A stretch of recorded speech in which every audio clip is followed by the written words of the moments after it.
Aujourd'hui, dans la vidéo, on fait les prédictions du UFC Fight Night 259 Noche. Diego Lopez visite Jean Silva. Avant ça, on va faire un petit retour sur le dernier événement UFC Fight Night 258 qui était Imamov visite Boralo. Ça a très bien été. Les prédictions 11 sur 13 pour 84,6%. Total des prédictions, on est rendu à 74 sur 108. Ça a augmenté un petit peu. On est rendu à 68,5%. La mise Bet99, qui était Ante Delija puis Modescas Bokoskas, a passé. C'était une mise qui était à 2,43. On l'a eu. On est rendu à 6 sur 9, donc 67,6%. Euh, Puis comme d'habitude, à la fin du vidéo, je vais faire une autre petite section Bet99 pour les parieurs. Donc je vais essayer de faire une petite combine gagnante. Donc bonne écoute. Premier combat de la soirée, Rodrigo Zezizando visite Daniil Donchenko. Ça, c'est la finale de l'ultime combattant chez les welterweight. Je vais y aller avec Daniel, le combattant de Muay Thai, le plus jeune des deux, je crois. Euh, ça, je crois qu'il va juste gagner simplement parce qu'il a vraiment un meilleur striking, là. Il est plus jeune, il est plus agressif. Euh, c'est un gars, comme j'ai dit, qui s'entraîne au Tiger Muay Thai, un gym vraiment, vraiment bon. C'est le champion c'est un champion du Kazakhstan au Naisa. Euh, donc, je pense que Daniel a de très bonnes chances. Puis du côté de Zendinado, lui, on l'a déjà vu au Québec, là, pour ceux qui suivent un petit peu le Samouraï MMA. C'est le gars qui avait battu Jonathan Ramsey par TKO au premier round. Euh, Lui, c'est un champion du BFL puis du Samouraï MMA. Si je me trompe pas, je sais pas s'il y a encore la ceinture du Samouraï. Ça serait peut-être à confirmer. Je sais plus. Euh, il est, il est très bon, il est très complet, Sendinado. Mais ce qui me fait aller un petit peu du côté de Daniel, c'est vraiment l'expérience des adversaires qu'il a affrontés. C'est ça, Daniel en était au Kazakhstan, puis dans le coin de la Russie, on sait que les combattants là-bas sont très très bons, puis il a assurément rencontré des bons lutteurs. Puis lui en étant un combattant de Muay Thai, tu sais, il a quand même une très bonne fiche, donc on sait que sa défense de takedown va être au point. Puis du côté de Rodrigo, ben lui, c'est ça, justement. Ses adversaires, c'est un petit peu douteux, là. Il a tout le temps eu plus d'expérience que ses adversaires au fil du temps. Puis ses adversaires, c'était pas des grosses fiches. Puis on sait des fois, le niveau au Canada, c'est un petit peu moins haut. C'est moins haut dans le monde un peu. Tandis au Kazakhstan, puis ces affaires-là, ben, justement, se sont poussés là-dedans tellement jeunes que le niveau il est meilleur. Donc, j'imagine un petit peu que Daniel a affronté de la meilleure compétition. Donc, j'irai avec lui. En plus, il a l'air d'avoir une meilleure personnalité. C'est un combattant debout. Il est plus jeune. Donc, j'espère qu'une victoire de Daniel. Deuxième combat. Montserrat Rendon visite Alice Pereira. Alice Pereira, c'est une nouvelle venue, 19 ans. C'est pas la sœur à Alex, ça. La sœur à Alex, elle s'appelle Aline Pereira. Elle, c'est Alice Pereira. Puis je crois que Aline Pereira a 30, 31 ans ou 32 ans. Elle a seulement 19 ans. Donc, on n'oublie aucun lien de parenté. Euh, Puis ça va être un combat quand même pas dur, là, mais on va voir ce que Pereira vaut vraiment. Elle est quand même très jeune là, dans sa carrière, à juste 6 combats. Mais du côté de Rendon, elle est plus vieille, mais elle a seulement 7 combats, elle a tout. Donc, en expérience, ça s'équivaut. J'irais quand même du côté de Pereira parce que c'est quand même une très bonne strikeuse, là. Elle a des coups de genoux. Elle fait des coups de genoux sautés également. Euh, c'est une fille qui a 4 KO sur 6 victoires, donc une bonne force de frappe. Dans le combat que j'ai vu, elle a été capable de porter son adversaire au sol puis de contrôler au sol, mais elle a essayé aucun passage de garde. Donc c'est peut-être juste qu'elle se sentait pas à l'aise puis c'est le manque d'expérience. Fait qu'elle a juste voulu contrôler le combat au sol, mais sans risquer rien. Elle a quand même gagné ce combat-là par décision. Euh, Puis du côté de Randon, elle a une victoire, une défaite au UFC.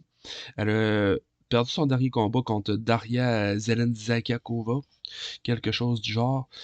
Puis avant ça, elle avait gagné par split décision vis-à-vis de Tamares Vidal. Euh, je pense que Pereira a pas grand-chose à craindre de Rendon, là. Elle a aucune finition, là. Rendon, c'est 6 décisions à 36 ans, elle est quand même assez lente. La seule chose qu'elle a, c'est qu'elle a affronté de la meilleure compétition un petit peu. Mais je verrais quand même Alice Pereira être capable d'aller chercher, j'imagine, un TKO. Elle va Je vois vraiment le combat arriver. Elle va réussir à connecter avec un bon coup de genou. Puis j'imagine que ça va faire vraiment du dommage à Randon. Puis elle va être capable de suivre, puis continuer le combat, puis finir ça avec un TKO, tout simplement. L'arbitre, ils vont sûrement arrêter ça extrêmement tôt. Elle est jeune. J'imagine que l'UFC veulent la monter. Donc, je crois que ça va être un arrêt assez rapide de l'arbitre, suivant un coup de genou de Pereira. Elle va suivre, puis juste déchaîner les coups, puis gagner par TKO, puis l'arbitre va arrêter ça assez rapidement. Je verrai ça arriver à peu près au deuxième round. Donc, TKO de Pereira au deuxième round. Troisième combat, Alessandro Costa visite Alden Correa. Correa, c'est un nouveau venu qui est sur 3 victoires consécutives. C'est quand même un combattant assez complet avec un bon fight IQ de ce que j'ai pu voir. Euh, c'est un grand combattant. 5 pieds 8 à 125 livres. Euh, il n'y a pas tellement d'allonge, par exemple, là, mais il est vraiment grand. Ce que j'ai également observé, je crois que ça va être. Ben, c'est pour ça que ça explique un petit peu mon choix avec Alexandro Costa, dans le fond. C'est que Correa, il est trop patient. C'est ce que j'ai un petit peu remarqué dans ses combats, là. Puis contre un gars comme Costa, que c'est quand même un bon finisher, là, 5 KO, 6 soumissions du côté de Costa pour 3 décisions. Puis il a gagné contre des bons adversaires quand même, là. Il a quand même gagné contre Kevin Borjas, qui est un excellent striker, qui a gagné par TKO au deuxième round. Il a également battu Jimmy Flick par TKO au deuxième round. Euh, donc, c'est ça. Je pense que Coria va être juste trop patient pour un gars contre Costa. Puis Costa, on s'entend, là, c'est son ça va être son 5e combat au UFC, puis il n'a vu d'autres. Même si Coria a un très bon fight IQ, puis qui est très bon debout. Costa, il n'a vu d'autres, justement. Regarde, il a perdu contre Steve Erceg, qui est vraiment complet, puis qui est extrêmement intelligent. Ça, ce gars-là, un excellent fight IQ. Il a également perdu contre Amir Albazi. Si on en regarde, qui a perdu contre Steve Erceg, puis Amir Albazi, c'est pratiquement 2 top 5 de la catégorie sur 4 combats. Donc, puis tout ce qu'on lui a donné en bas de ça, il les a tous gagnés, Costa. Donc, il a battu Borjas et Flick. Il a juste perdu contre des top 5 pratiquement. Donc, je suis pas sûr que Eldon Correa est vraiment au niveau d'un Admiral Bazi puis d'un Steve Erceg. Donc, même si Costa est plus petit, j'irai avec une victoire de Costa. Euh, je sais pas si. Vu qu'il va avoir une bonne foule, peut-être qu'il va essayer de faire une finition, mais j'irai quand même plus avec une décision pour ce combat-là. Je crois que ça va être plus serré qu'on peut penser, mais Costa va s'en sortir assez bien. J'irai peut-être avec un 30-27 par décision. Quatrième combat, Zachary Reese visite Cédric West Dumas. Je vais y aller avec Zachary Reese, qui il est sur une victoire. Il a gagné son dernier combat contre Dosko Todorovic. Que Todorovic, c'est quand même un. Moi, personnellement, je l'aime bien, c'est un bon tough. Euh, Puis lui, ce que j'aime du côté de Zachary Reese, c'est qu'à son dernier combat, ben, il venait de changer d'équipe dans le fond. Puis ça avait l'air à avoir. Il a vraiment changé son jeu. Euh, donc je pense que là, encore, il va avoir un combat de plus avec cette équipe-là. Donc son jeu va être encore meilleur. Puis Cédric Dumas, c'est pas. Au début, quand il est sorti du contender, j'étais hypé un peu par ce gars-là. Tu sais, il est grand, il a l'air d'avoir une bonne personnalité. Donc j'étais un petit peu hypé pour lui, mais ça a un petit peu déraillé là, son affaire. Il a perdu souvent quand même, là. Il est 3-3 au UFC. Là, il est sur une défaite. Il a perdu contre Michael Oleksiejczuk par TKO au premier round à son dernier combat. Puis là, ben là, il a de l'air à faire la une parce qu'il dit qu'il restait juste 13 piastres dans son, dans son compte avant son combat contre Zachary Reese. Euh, Mais je vois pas comment Cédric Dumas pourrait gagner ce combat-là contre Zachary Reese, je crois. Je pense que Zachary Reese a plus de volume, plus de force, il est plus grand. La longe, c'est pas quand même sensiblement égal. Donc, pour tout ce que j'ai dit, je pense même que Zachary Reese, si le combat se déroule au sol, qui décide d'apporter le combat au sol, je pense qu'il y a des meilleurs coups de coude, je pense qu'il y a même des meilleures soumissions. Dans le fond, je vois Zachary Reese un petit peu meilleur dans dans partout. Je pense qu'il y a un petit peu plus de cœur également. Cédric Dumas, on l'a vu, des fois, il abandonne un petit peu ses combats. Euh, donc, pour toutes ces raisons-là, j'irai avec Zachary Reese qui va aller chercher un finish. Je sais pas comment, mais il va aller chercher un finish au deuxième round. J'ai le feeling que ça pourrait aller par un TKO également au deuxième round pour Zachary Reese. Cinquième combat, Jesus Aguilar vs Luis Gurul. Ce combat-là, il est un petit peu plus dur à dire, là, mais j'irai avec un. Je pense que ça va être un upset, là, mais j'irai avec Jesus Aguilar. Euh, il est petit, il a une petite allonge, mais il est quand même vraiment bon au sol. Même debout, là, il se débrouille. Ses frappes significatives sont plus basses que je crois qu'ils sont en vrai, là, parce qu'il met quand même du volume. Peut-être qu'il atteint pas souvent la cible à cause qu'il n'y a pas tellement de longue allonge. Mais dans ce combat-là, ça sera pas tellement une grosse différence de grandeur et d'allonge. Donc, je pense que Jesus Aguilar va quand même être. Il va quand même avoir un bon rythme là, contre Luis Gurul. Je sais que c'était un bon lutteur, Gurul, parce il me semble qu'il luttait au collège. Je sais pas s'il a lutté NCAA ou bref, là, mais je sais qu'il a lutté à quelque part. C'est quand même un bon boxeur, mais dans son combat qu'on a vu contre O.D. Osborne, il semblait lent. Je sais que tout le monde a l'air lent contre Osborne, là, mais Aguilar est rapide aussi, donc j'aurais tendance à y aller avec Jesus Aguilar. Tu sais, il est pas mauvais, il y a quand même 5 combats au UFC, il y a 3 victoires, il y a 2 défaites, mais si on en regarde les défaites, c'est vraiment des bons combattants, là. Il a perdu contre Rafael Estevan, qui était vraiment plus gros que Jesus Aguilar. Je pense que Estevan, si je me trompe pas, il est 5 pieds 9. Puis son autre défaite, ben, c'est Tatsuro Taira. Taira qui est pratiquement le numéro un ou 2 de la catégorie, là. Donc, je pense que pour tout de suite, Jesus Aguilar a vraiment des bonnes chances contre Luis Gurul. Gurul, il peut gagner le combat par peut-être juste en luttant puis en contrôlant au sol, mais Aguilar a tellement un bon jiu-jitsu que je pense qu'il va tenir son bout de ce côté-là, puis je pense même qu'il va réussir à aller chercher un étranglement. Puis il est tellement petit qu'il est vraiment dur à garder au sol. Euh, donc, ouais, je pense que Jesus Aguilar va créer un upset. Il va être plus dur à contrôler que Guru le pense, puis il va l'atteindre avec des bonnes frappes. Donc, j'irai avec une victoire de Jesus Aguilar par décision. Sixième combat, combat féminin, Tatiana Suarez visite Amanda Lemos. Comme combat assez intéressant quand même, là. Mais je vais y aller directement. Je vais avec Tatiana Suarez, la lutteuse. On sait la façon de battre Amanda Lemos, justement, c'est en l'amenant au sol, puis en la soumettant pratiquement. Et puis en plus, elle a un stance un petit peu comme à Davidson Figueiredo, un petit peu karatéka. Donc, je pense que ça va être un petit peu facile pour Tatiana d'aller chercher le single leg. Et elle va l'amener au sol, puis j'imagine qu'elle va peut-être même être capable d'aller chercher une soumission sur Lemos. Je m'attends pas à un combat tellement compliqué là, de Suarez, là. On va tout de suite, ben, compliqué dans le sens de game plan, là, parce que c'est un combat contre Lemos, c'est jamais simple, là. C'est une bonne à frappe, c'est une bonne frappeuse. Mais je parle du game plan à Suarez, ça va être vraiment simple, là. Je pense que ça va être juste d'amener le combat à terre, euh, avancer les positions, essayer de faire un petit peu de dommages, mais je pense que ça va vraiment être la soumission. Elle va vraiment essayer d'aller chercher la soumission, puis je crois qu'elle va être capable. Euh, J'irai avec une soumission au troisième round. Mec, Lemos soit au plus bas de son énergie après avoir passé 2 rounds au sol, essayer de s'en relever. Je pense que je pense que Suarez va être capable d'aller chercher un triangle. Puis en plus, tu sais, je sais.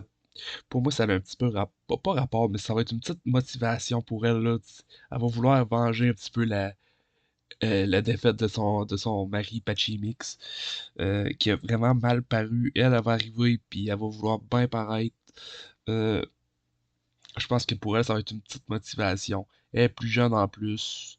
Puis son dernier combat, elle a perdu contre Zeng par décision. Euh, Lemos, elle a gagné contre Yasmine Locindo, si je me trompe pas. Mais si on regarde les défaites de Lemos, justement, avant ça, elle a perdu contre Virna et contre Zeng. Donc, Virna, c'est un petit peu le même style de combat que Tatiana Suarez, mais je mettrais un petit peu plus Tatiana Suarez agressive sur les coups, puis peut-être Virna un petit peu plus agressive sur les soumissions. Mais en style de combattant, c'est vraiment semblable. Donc, j'irai avec une victoire par soumission de Tatiana Suarez au troisième round. Septième combat. Peut-être que ça va mal aller pour moi dans ce cas-là, mais là, c'est le combat, c'est Claudio Puelles vis Joaquim Silva. Puis je vois un autre upset, je croirais, parce que j'imagine que Claudio Puelles va être le favori. J'ai pas encore regardé les odds, j'ai pas encore fait la mise, donc je sais pas. Mais j'y vais avec Joaquim Silva, je pense qu'il va avoir un petit peu plus. Ben, il est plus vieux, là, on le voit, il a 36 ans, il a plus d'expérience aussi. Pas tellement, mais tu sais, il a plus d'expérience en l'entraînement, puis il s'est jamais fait soumettre. Puis si vous regardez un petit peu les combats de Claudio Puelles, vous savez que il fait juste des nibards pratiquement là. Il veut juste rouler debout. Il se débrouille, mais pas plus que ça. Joaquim Silva a vraiment un meilleur combat debout que Claudio Puelles. Du côté de Puelles, si on regarde ses dernières victoires, c'est contre Clay Guda, Chris Goodson Marcheur, Jordan Leavitt. Il n'y a pas vraiment des gros noms comme victoire. Puis il a perdu contre Faresian Dan Hooker. Dan Hooker, c'est pas une mauvaise défaite, là, mais il a vraiment mal paru Puelles dans ce combat-là. Il était brûlé, il a pratiquement quitté du combat parce qu'il était plus là, tout simplement. Là. Il avait plus de cardio. Euh, Puis Silva, ben lui, il a perdu son dernier combat contre Drakkar Close, je crois. Mais sinon, lui, tous ses victoires, là, c'est des plus vieux, là, comme Clay Guda, Jesse Ronson. Mais il avait quand même très bien paru. Il s'avait battu aussi contre Arman Saroukan. Il avait pris le combat en short notice il y a quelques années, je crois. Puis il avait vraiment bien fait contre Arman. Euh, donc, je verrais Joachim Silva sortir de ce combat-là avec une décision parce qu'il va avoir justement trop d'expérience pour embarquer dans le jeu du Jiu-Jitsu à Claudio Puelles. Donc, je pense que Puelles, peut-être qu'il va avoir un petit peu plus de cardio vu que ça fait longtemps qu'on les a pas vus se battre. Là. Puelles, ça fait depuis février 2024. Euh, donc, j'irai avec la force physique du fait que Joachim Silva se soit jamais fait soumettre. J'irai avec son expérience pour dire qu'il va survivre au premier round puis aller chercher les deux derniers rounds puis gagner par décision 29-28. Huitième combat, José Medina visite Dusko Todorovic. Ça va être un combat assez serré, mais c'est juste parce que les deux sont sur trois défaites consécutives. Euh, J'irai avec Dusko. On va s'entendre que Dusko, il a quand même déjà gagné au UFC, il a plus d'expérience. Les combattants qui ont affronté sont vraiment meilleurs. Même si le dernier combat de José Medina, c'était contre Ateba Gauthier. Euh, Ateba, il a encore rien prouvé. On, on sait qu'il frappe fort, mais on sait rien d'autre. Là. Du côté de Todorovic, lui, il a perdu des combats contre Mansour Malik, c'est Christian Leroy Duncan, Chidi Njokuani, Grégory Rodriguez. Tu sais, c'est vraiment des bons strikers puis des combattants complets avec des bons cardio. Il a également gagné des combats contre Jordan Wright, qui était pas un mauvais karatéka. Maki Pitolo, que c'est quand même un gros cogneur. C'est sûr que Todorovic s'est fait finir quand même assez souvent, mais quand on voit les cogneurs qu'il a affrontés, c'est un petit peu normal quand même. Là. Comme Grégory Rodriguez, il a quand même réussi à se rendre à la décision, ça date un petit peu, mais puis du côté de José Mendina, ben lui, il a aucune victoire au UFC. Puis les seuls combats qu'on a vus, à part bien encaissé, et moi, il m'a vraiment pas impressionné. Donc, je pense que j'irai avec Todorovic. Son dernier combat, il a montré quand même de la bonne lutte contre Zachary Reeves. Euh, donc, c'est ça. Je pense que on va voir une victoire de Scott Todorovic par un petit peu lutte violente, puis beaucoup de grand and pound, mais ça, je crois pas qu'il va. Ben, peut-être que Todorovic va aller chercher un finish à la fin du deuxième round, mais j'irais plus par une victoire par décision 29-28 pour Todorovic. Neuvième combat, Quang Lee visite Santiago Luna. Santiago Luna, lui, il est vraiment jeune, puis il est vraiment bon. Il est 3-0. Ben là, présentement, il est 6-0 professionnel, il est 3-0 amateur. Fait qu'au total, il y a 9 combats de gagnés, si on veut. Son dernier combat, il a gagné. Tu sais, le gars, c'est une machine, il a 100% de finition. Il a gagné son dernier combat contre un Tchétchène qui était 6-1. Euh, Ce gars-là s'entraîne avec Michael Morales, Edgar Chéret. C'est un champion national de lutte. Il a 21 ans. Euh, c'est pas pour rien que je pense qu'il se retrouve aussi haut sa carte. Il est vraiment hypé. Euh, Puis Quang Lee, lui, il a juste une victoire, puis c'est contre Gaston Bolanos. Gaston Bolanos, c'est pas le meilleur combattant. Son plus grand fait saillant, c'est de ressembler à Ilia Topuria. Sinon, il est tel que tel, là. Puis du côté de Quang Lee, également, il a perdu contre Long Xiao puis Chris Gutierrez. Euh, mais il était quand même 7-0 LFA. Là. C'est pas un mauvais combattant, Quang Lee. Il a juste affronté du monde qui était un petit peu meilleur que lui. Là. Et Long Xiao, il avait beaucoup d'expérience. Puis Chris Gutierrez, ben, on le connaît, là, il est vraiment pas mauvais. Mais je mettrais quand même Santiago Luna vainqueur. C'est un excellent lutteur euh, qui va souvent chercher des soumissions. Euh, En plus, il va être plus grand dans ce combat-là, donc il va avoir sûrement une meilleure allonge. On n'a pas, de ce que j'ai vu, non, l'allonge est. Quang Lee a 70 d'allonge, puis de ce que j'ai pu voir, Luna avait 69, mais il est plus grand. Euh, donc, mais c'est un combat à domicile. Il est beaucoup hypé. Donc, je verrai une victoire pour lui à domicile, là, puis ça va être une nouvelle petite vedette du côté du Mexique. Dixième combat, Alexander Hernandez de Diego Ferreira. Facile, Diego Ferreira, seule et bonne, unique raison. Il n'a pas coupé de poids pour son dernier combat qui a été annulé. Tandis qu'Alexander Hernandez, ça va faire deux coupes de poids en un mois, pile pratiquement. Euh, Deux coupes de poids en un mois. C'est énorme. Alexander Hernandez, en plus, d'habitude, il a une bonne charpente, il doit couper beaucoup de poids. Puis Ferreira, c'est vraiment pas un adversaire facile. Là. Il y a quand même des victoires au-dessus de Mateusz Rebecki, Michael Johnson. Je me rappelle pas, il était programmé contre qui pour son dernier combat. J'ai un petit plan de mémoire là-dessus, mais je l'avais pris pour gagner ce combat-là. Puis Alexander Hernandez, ben lui, ben, il a fait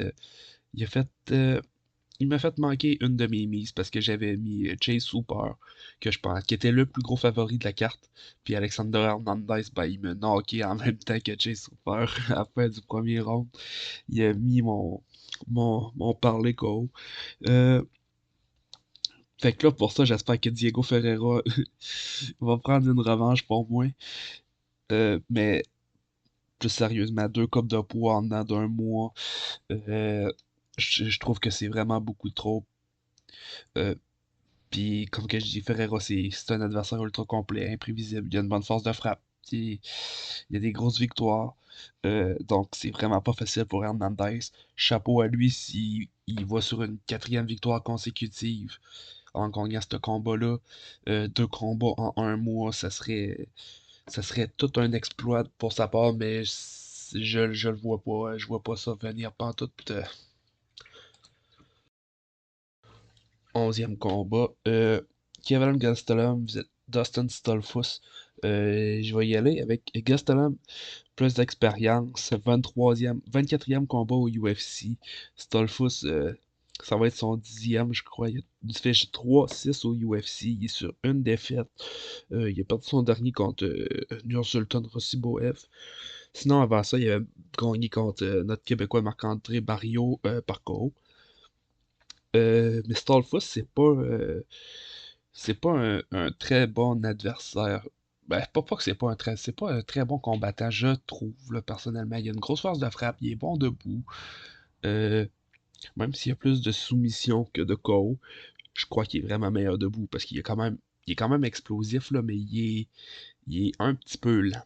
Puis du côté de Gastelum, ben, tout simplement, lui, il a trop d'expérience. Il s'est jamais fait knocker. Euh, donc, je crois que ça va être dur pour Stolfus d'imposer son jeu debout. Euh, Puis si on regarde les dernières victoires de Gastelum, là, il est sur une défaite qu'il a perdu par décision unanime contre Joe Pyfer. C'est vraiment pas une- C'est jamais bon une défaite, là, mais Joe Pyfer, le monde le savent, là, c'est pas un mauvais combattant du tout. Sinon, avant ça, il avait perdu contre Sean Brady, Jared Cannonier, Robert Whittaker. Tu sais, vous voyez le style d'adversaire que Gastelum a perdu. Là. Stolfus est vraiment loin de ce niveau-là. Puis il est vraiment loin du niveau des adversaires que Gastelum a battu également. Donc, ses dernières victoires, c'est Daniel Rodriguez. Puis là, on voit Rodriguez, qu'est-ce qu'il fait depuis ce temps-là. Gastelum, c'est le dernier à l'avoir battu. Rodriguez est parti sur une séquence de 3 victoires, dans son dernier contre Kevin Holland. Euh, Avant ça, il a battu Chris Curtis.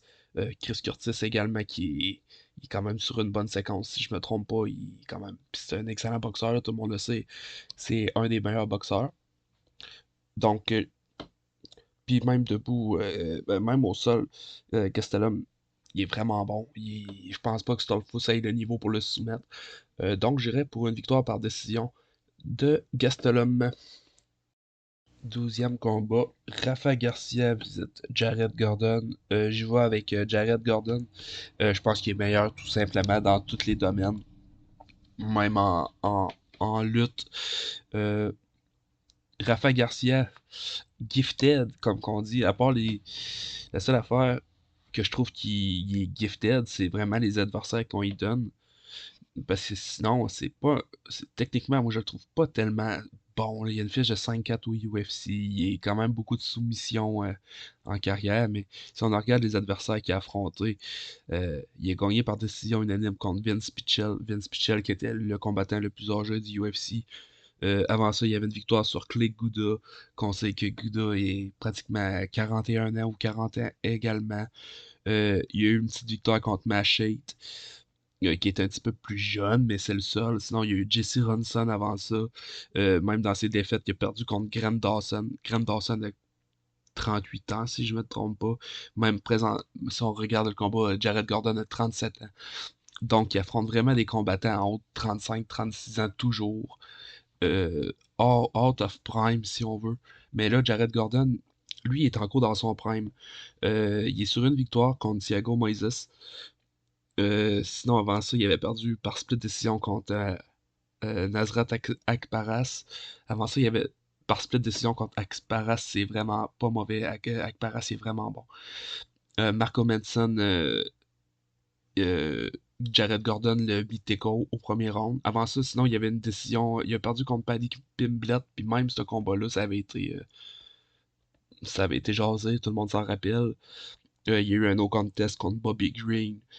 Gordon gagnait le combat jusqu'à temps que Bobby Green donne un coup de tête. Ça aurait dû être une victoire pour Gordon, mais ça a été mis en no contest.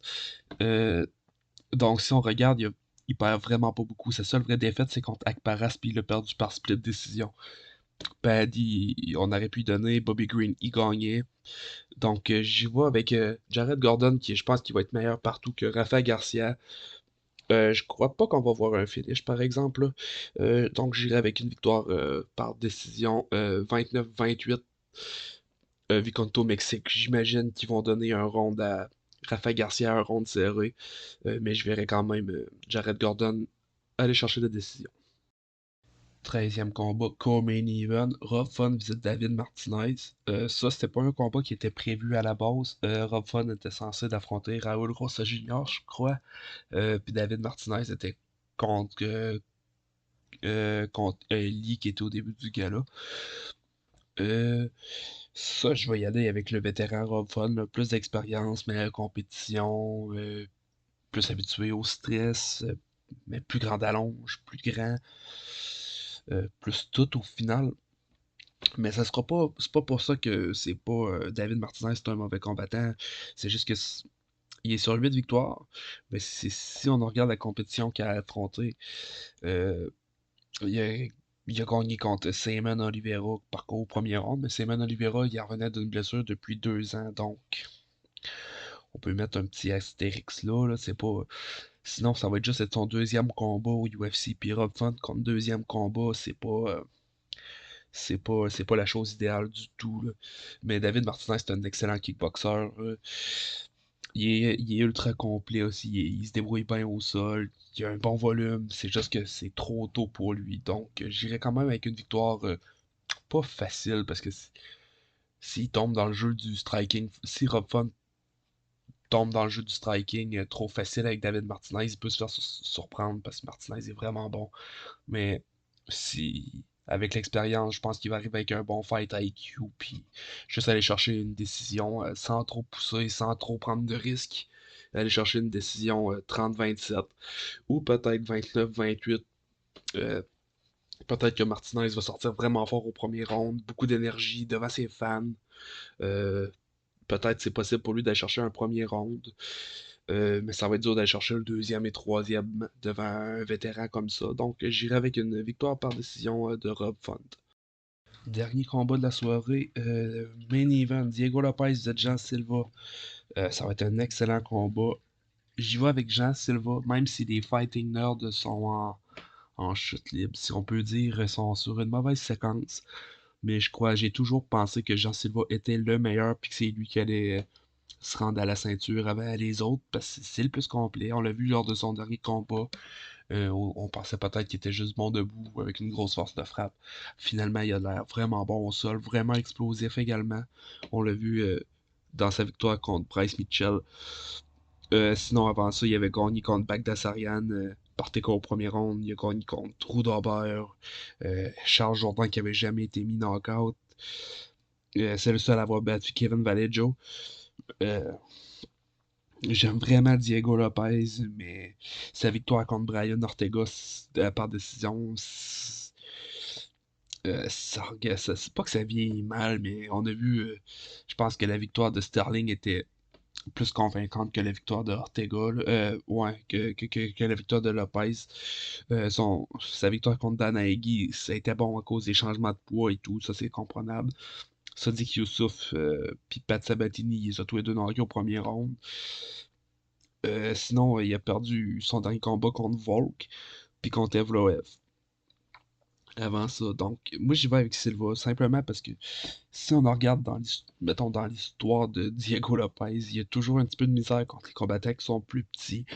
Si on se fie au Dana White Contender Series, il avait perdu contre Joe Anderson Brito, qu'on peut dire exactement le même style que Silva, là, un petit combattant brésilien explosif, imprévisible, avec une bonne force de frappe, bon jeu au sol. Puis Diego Lopez avait perdu ce combat-là. Puis je pense que Silva est à un autre niveau au-dessus de Joe Anderson Brito, même si Diego Lopez s'est vraiment amélioré. Je pense que c'est. On l'a vu contre son combat contre Volk, il y a eu beaucoup de respect pour Volk. Là, j'imagine qu'il va arriver un petit peu plus agressif contre Silva, mais Silva, il frappe tellement fort que ça peut le nuire, Diego Lopez. Donc, j'irai avec une victoire par KO de Jean Silva, mais il a tellement une arrogance puis une facilité au combat que ça m'étonnerait même pas qu'il essaie de gagner le combat par soumission juste pour narguer un petit peu Diego Lopez. Mais j'irais vraiment plus pour une victoire par TKO ou par KO de Jean Silva. Pour le round, j'irais 3 ou 4e round pour ce combat-là. Petite section bet 99, c'est là que je fais une petite combine pour essayer de faire gagner de l'argent un petit peu. Euh, on fait ça simple comme à l'habitude. Pas de soumission, pas de finish, pas de KO, pas rien. On fait juste mettre le combattant comme gagnant. Euh, Puis je vais essayer de faire une mise avec ça qui pourrait avoir vraiment du bon sens. Premier combattant, combattant, plutôt parce que je vais mettre Tatiana Suarez qui est cotée à 1,22 contre Amanda Lemos qui est à 4,20. Je pense que ça va être une victoire par soumission, je croirais assez facile par Tatiana Suarez, mais faites juste mettre Tatiana Suarez parce qu'on sait jamais, Lemos pourrait toffer les rondes, puis juste Suarez pourrait juste s'en sortir avec une décision. Donc c'est pour ça, juste mettre la victoire de Suarez. Puis deuxième combat, on met Kevin Gastelum qui est à 1,37 contre Stolfus qui est coté à 3 pour un total de 1,67. Donc les deux au total ça donne 1,67. Donc si vous mettez 10$, vous faites vous gagnez 16,75. Donc 6,75 de profit. Comme que je dis tout le temps, moi mon but c'est toujours avoir proche de 1,50 pour mettre 10$. Tu fais 5. Je trouve que c'est toujours un moyen save d'avancer. Puis tu fais toujours un petit peu de profit, puis tu perds pas trop, puis tu gagnes pas trop. C'est juste le fun comme ça. Donc, c'est ma mise de cette semaine.